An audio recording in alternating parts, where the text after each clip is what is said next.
жана окуу өнөрү криптография деп аталат. Бул өнөр шпиондорго жана чагымчыларга гана керек деген ой туура эмес. Азыркы компьютер кылымында бул абдан керектүү жана баалануу өнөр. Сунушталып жаткан параграфта биз криптографиянын өтө жөнөкөй ыкмалары менен таанышабыз.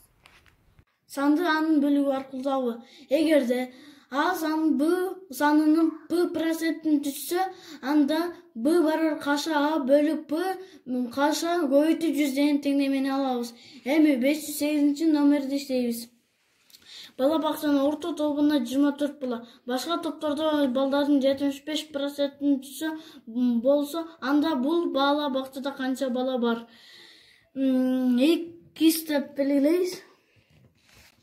X барабар кашаны ачам, X бөлү 100 кашаны жабам, көбөйт 75 барабар 24.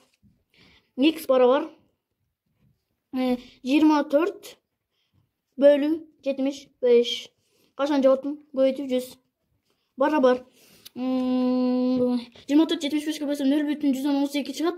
0,112-ни 100гө койсом 32 чыгат. Жобу. Бала бакчада 32 бала бар.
Канчага айырмаланарын билүү үчүн чоң сандан кичине санды кемитип алабыз.